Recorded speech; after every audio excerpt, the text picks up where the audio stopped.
This broadcast is inappropriate for all ages right here on #WeAreMovieClub. I am Cameron. This week we watched Thor, the Earth's mightiest hero, strongest Avenger, or just a dude in a cape and steroids. Even for an Asgardian, he's extremely buffed out. You look at the other guys, the European guy and an Asian guy, really kind of skinny, and you got the big dude who's he's got a belly and everything, and then Sif had to work 10 times harder than all the guys to get to where she's at, to be the lone shield maiden amongst warriors. And it's even the lady Sif in the Warriors 3, they say that specifically. So I don't know. The way I remember, oh God, it's always fuzzy. We had a small discussion towards the end of the movie because Rabbit wouldn't let me schedule this. Rabbit/Camerai. I am Camerai, by the way. Salutations. Welcome to We Are Movie Club. I am conversation ready. And you can get the conversation started over at Rabbit, RABBIT/Camerai. Join us Sunday nights from 7 p.m. Eastern. On it's Bad Movie Club, then We Are Movie Club, and then Friday nights at 9 p.m. Eastern we do Scary Movie Squad. So it's a good time. We talks about the movies and we watch the movies and it's nice. So this week was Thor, because hell, we've been in a Marvel kick. Granted, it kind of died off for people wanting to watch or actually responding to the events out there, and that's fine. I've had some issues, so I'm just trying to make sure that I can physically do it without too many problems, and it comes and goes. So we'll see how it goes from here out, but I think it is a little better when I host myself, and I did host this one myself, so we'll just have to see. Rooster, you want to come be on camera? You want to come be on camera? Come here. Come be a cute kitty. Look, he's orange. He's orange. Are you Thor? Are you worthy? He who is worthy has the power of Thor. Can you lift a hammer? You don't have thumbs. Okay. So anyways, I'm all over the place. So I'm hoping a couple things will happen. And what I'm really hoping for, at least for this, because I think we did Doctor Strange back at some point. I think it was me and Sid. I could be wrong. I'll have to double check. If not, maybe after Thor 2 we can do that one. We can go back and do the Iron Man movies, Captain America still. And I might, we might still do that. I don't mind going through all the Marvel movies, especially with Black Panther coming up. And what was it? Ragnarok. Ragnarok was pretty funny. I might pick that up. We can do that. Homecoming's out. After Thor 2, I might do that for real. If Ragnarok's out, I'll do that instead. But if not, fuck, we've got those horrible Spider-Man movies to go through, all 5 of them. We got a Venom movie coming out. When that comes out, I'm definitely fucking doing that. Fuck, I might even do a What's New for that, because I haven't been in the theater in a while. At this point, though, me going to the theater is just me paying to practice having an aneurysm, because people are dicks, and I hate people at this point. It's you get a group of more than 10 people in the same area, and they're fucking awful to each other. I hate it. So anyways, we did watch Thor. Chris Hemsworth is a big strong man. Hawkeye made his first appearance in this movie. I think it would have been funny to see him shoot Thor. That would have been funny, because Hawkeye's still working for S.H.I.E.L.D. Thor's kind of a rogue at this point. He's not truly allied to any particular faction or anything. He's just banished here without powers. That shotgun's the real beginning of the movie. Like, he tries to start a war with another realm. And I'm really starting to think realm's just a word for fucking planet. Which, granted, planets are pretty far apart when they're in different systems and everything. But the 9 realms, connected by the roots of Yggdrasil, Yggdrasil, whatever it is. Why can't you travel the roots to get to the other 9 realms? It's a weird thing, Norse mythology. It doesn't make a lot of sense. For the record, Loki turns into an animal a couple different times to have humans bone him, and then he gives birth to new gods. They really say being a mother is the hardest job there is. But fuck. I had a point. I forgot it, so we'll carry on. So, Thor with his genocidal tendencies, and he almost did it. He almost could have taken out that whole fucking planet on his own, which is a testament to the character of Thor. Now, it's also a testament to the character I don't like. I've never really liked Thor. I've always found the character in both Norse mythology and in the comics and in the movies even, he's just kind of an arrogant ass, and I can't be bothered with him. Now, that doesn't mean that he's not strong. That doesn't mean that he's not powerful. He's not the strongest Avenger. Though I think Matt Pat proved that Hulk is actually stronger. It comes down to being able to wield Mjolnir, if we're being serious for any particular length of time here. That's Thor's little hammer. Why is it all the way over there? Oh, it's really like right over my shoulder. Boop boop. Hey Mew Mew. Mew Mew. Mew Mew. Okay, we're gonna stop doing visual gags. I was actually kicking myself today. It's like, this should be on SoundCloud. But I had a point. The whole the power, all the Lord of Lightning, all the strength even that he has is born from the power that Odin funnels into him. Now, there's nothing to say that like there isn't that Odin doesn't have parents himself. However, at this point in history, Odin is the focal point of power. All the power seems to flow in through Odin and then disseminate into his children, in whatever fancy he has for it, honestly. Because that fucking hammer has a lot of it in there. As you see in Ragnarok, there's a lot more going into one of the other children. But, so, one of my favorite scenes in this entire movie is, like, after he tries to start this genocidal war, after he gets banished to Terra, like, he gets hit by a car a lot. That's pretty amusing, honestly. And Natalie Portman is my overall favorite, because it's just how life works. But my favorite scene is, like, all the... I'm just going to call them rednecks. We both know that's not what I mean, but you know who I'm talking about when I say it. Trying to pull the hammer. Like, they got trucks hooking up to it. It's such a problem that S.H.I.E.L.D. comes in and builds a whole operation center around it. And to the point where, like, Thor actually, with no powers at all, just manages to come in, sneak attack, and beat up a bunch of people with guns, and would have been able to take the hammer had he been worthy and not been, like, a little shithead. But at that point, he's still all shitheaded up. For whatever reasons, S.H.I.E.L.D. lets Thor go because it's an intelligence agency. It wants intelligence. It wants knowledge, information. So the way the FBI works, and I'm probably going to be on the list after this, S.H.I.E.L.D. works and whatnot, they let things happen and they take notes. There's like a formula. Someone who used to be in the Bureau actually explained it to me at one point.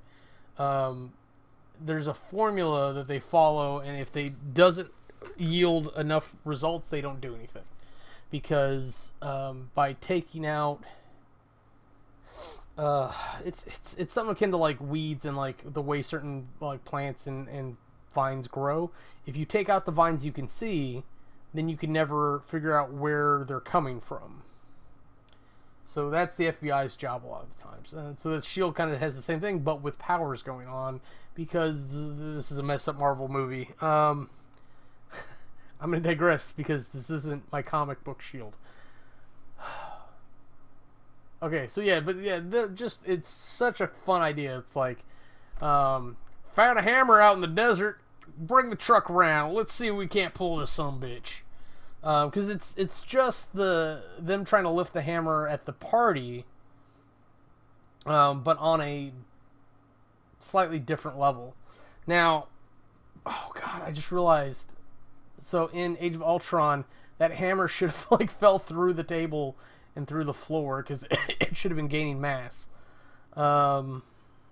Anyways, so this whole movie ends up being like a whole thing about Thor proving his worth to his dad. So it's all about daddy issues, and funny enough, Loki's doing the same thing because he wants to prove that he's worthy to be Odin's son, because he thinks he isn't, and he thinks that like this is one of the few conversations we actually had.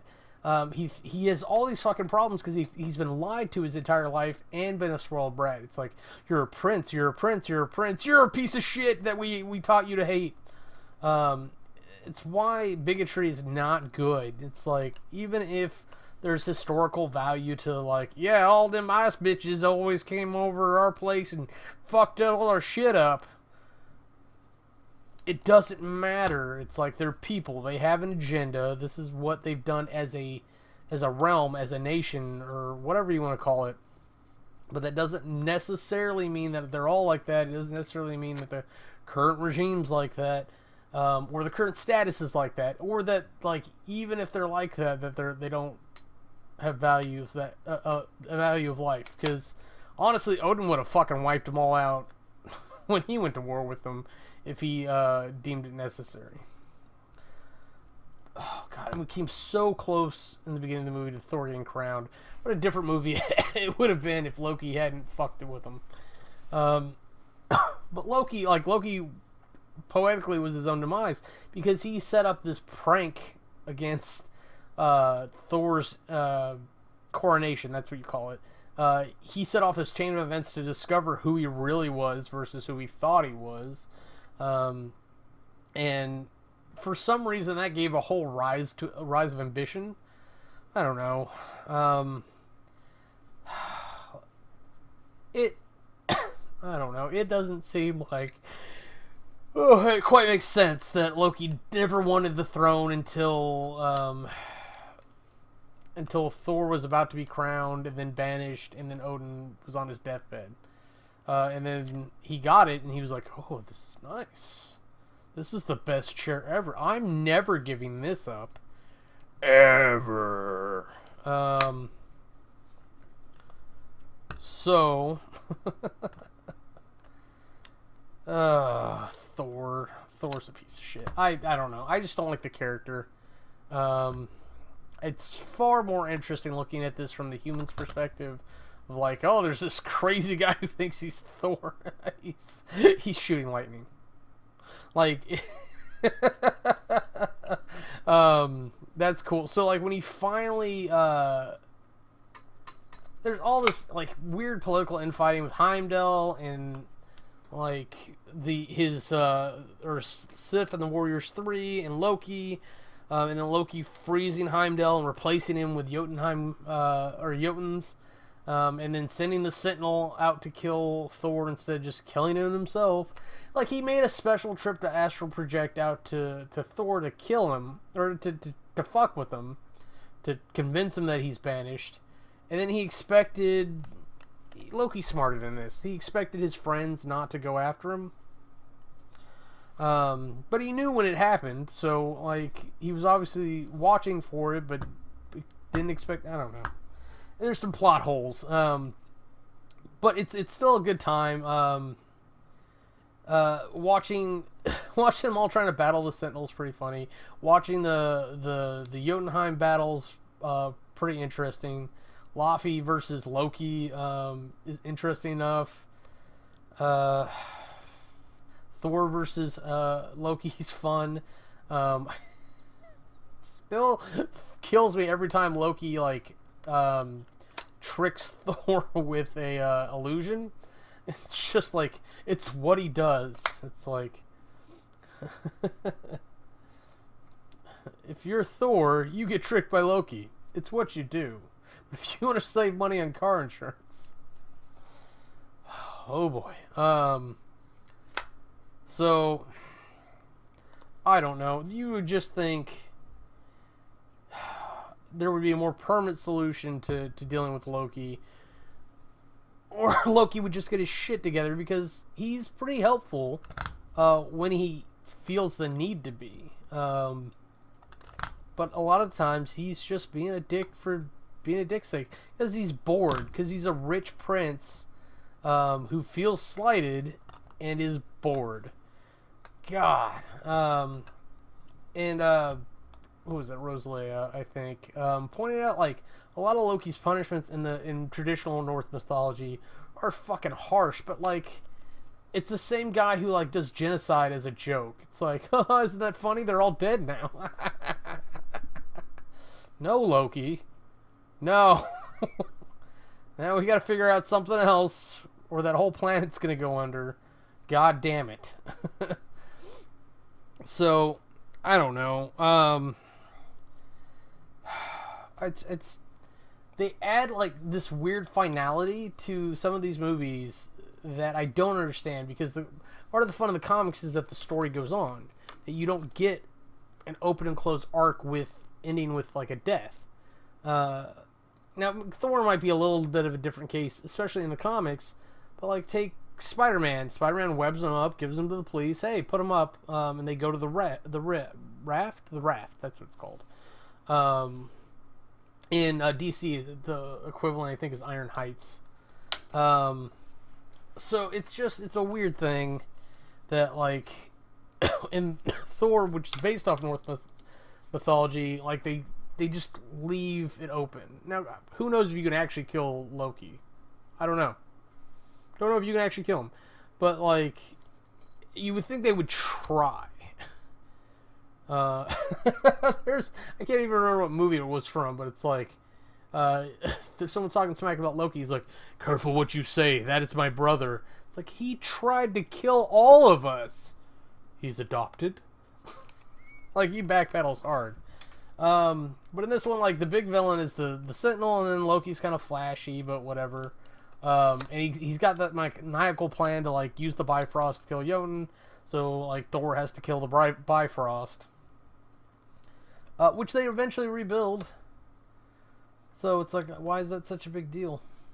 I want to say Odin comes back. I can't remember, because Thor's not king of Asgard by a dark world. Odin's back in charge, so he's got to come back. So he wakes up in the nick of time.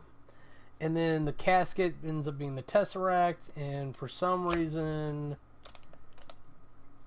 that is on Terra from here out. I don't remember why, but it's very important for setting up for the Avengers. That's the weird thing about watching these out of order too. Is you got to remember that there is a chronological order for the movies that is actually important in certain respects. But you could just sit back and watch it and have a good time. Like, I'm thinking about the characters in this movie, and like, I mean, maybe I'm a little biased, but Jane Foster is probably my favorite character, just because, like, she's got the fantastical story, whereas like Thor's just doing his everyday thing. This isn't a special event for him. This is just, oh, remember that time Loki started betraying us, and then we killed the Jotun King, and then I went to Earth for the first time. Yeah, it was great. Like, and there's several times in the movie where you see it on him. He's just like, oh yeah, I'm gonna do it.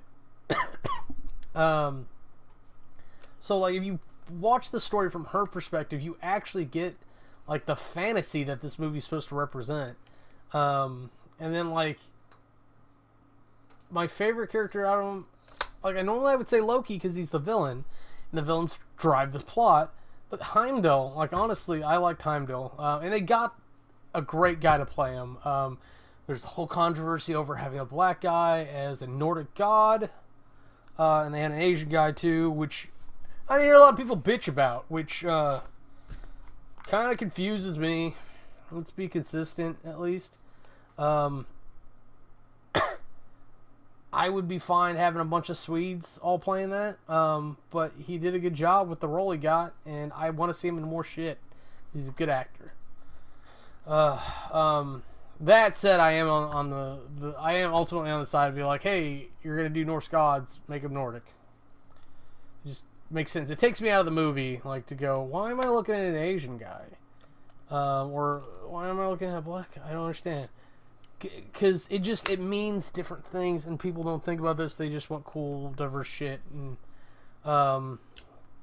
if you're gonna take something from a racist point of history, you got to include the racism, because it doesn't really make sense to remove it historically.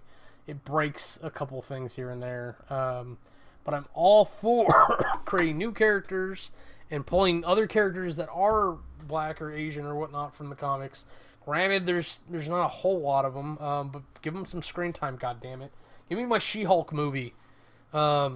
And I don't even want She-Hulk as a movie, if I'm being honest. I want that to be one of the next Netflix series. I want to see a law show where we get introduced to her through Matt Murdock. So I guess maybe we'd have to do Daredevil Season 3. We can do... Maybe we can have Echo and She-Hulk introduced. Yeah, that would be fun. I just have a feeling if they did that, though, they tried to have Murdock bang... Oh, I can't remember her name. I think it's Jennifer. She-Hulk. She-Hulk's real name, I think, is Jennifer. I think they try to have him bang, and then that's kind of awkward. I don't know. Having the only two lawyer characters bang might be weird. I don't know. But there's a whole universe that's built here, and it's fun to play with it. It's fun to look at the comic book world and see what's coming up. Spider-Woman is deserving of a spotlight coming up. I'm really surprised they didn't do her to go into the movie.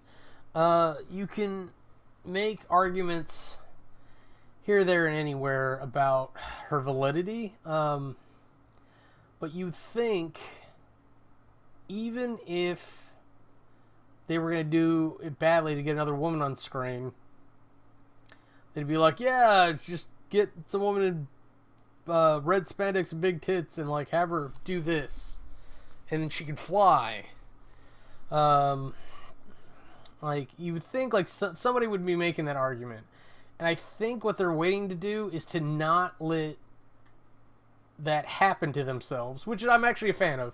Like, I'd rather them do it right. Hell, honestly, like, if she wasn't already Jessica Jones, Kristen Ritter would be a great Jessica Drew Spider-Woman. Now, I'm actually having trouble thinking, like, who you put in that role, because she needs a certain personality. But that's not really for me to decide. It's just proposing things. But there's a whole big world that they still haven't touched on. I think they're planning on killing the comic book, or they're attempting. I think they're ready to cool it off after a couple more movies, or at least reboot it. So give me my Scarlet Witch movie and let that reboot the whole world, and then we can go back to more canonical stories. And we can incorporate Spider-Man more realistically. We can get the Fantastic Four in. We can start having the X-Men mentioned. And that's the thing that these companies don't get, is advertise for one another. They're not competing movies. They're actually... It's really like... It's really the mentality that people had with YouTube back when, that, like, people who like this are going to watch that. So if you cross-promote, it not only builds a connected world, which is exactly what they need. Oh my god. But it gets more people going to the theater, and it gets more people watching both your movies. But money people look at like, he's only got $10. Which movie is he gonna see? We don't know. And that's how these movies get made. So vote with your wallet, vote with your time, is what I'm gonna tell you. Because I don't suggest you go to the fucking theater ever. Ever. In fact, no one ever in the world go to the theaters again. We can just shut the fucking buildings down, or repurpose them to be on-demand screening at a affordable price with properly priced concessions, where people who want to go there will go there, and then just release everything straight to video. Do it in the theater too if you want, but give it to me here at my home, because I don't want to fucking go there. And fuck you, I'll pay money for movies I want to see in my home. For real. That's got to be Netflix's next big thing. Oh my god, this is fucking... Why? Netflix, please listen to me through the microphones and this microphone right here. Listen to me. Netflix. You say it 3 times, it summons them, right? Contract with theater companies to show the movies that they are showing on Netflix for a premium price. I don't care if you do that as renting or if you do that as a Netflix First account or Netflix Prime account, whatever you want to call it. Just fucking do it so we can have it. For the love of God, someone get on that. Amazon, that could be the thing that puts you over on top, because you're falling behind on the movie business.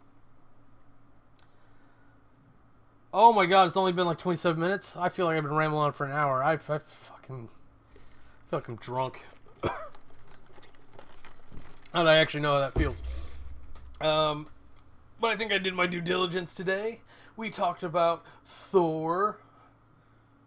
You're so pretty. I just gotta stop doing visual gags. We talked about Thor. Hopefully you'll come over and join us sometime on Rabbits / Camera. You can go to Rabbit and join the We Are Movie Club group there and stay up to date with what we're doing. We're going to be doing a couple more Marvel movies probably for the next month, I think. But we've got Kevin Smithathon on Bad Movie Club, and Scary Movie Squad's going to go in a couple different directions if you can stand some horror movies. So, yeah, stick around. We got things we do. What? And I completely forgot to turn on restream that whole time. It doesn't matter. It doesn't matter. So, until I see you next time, this has been #WeAreMovieClub. If there's anything else we're up to, go to click the annotations and they'll take you to our other channels. Thanks for watching.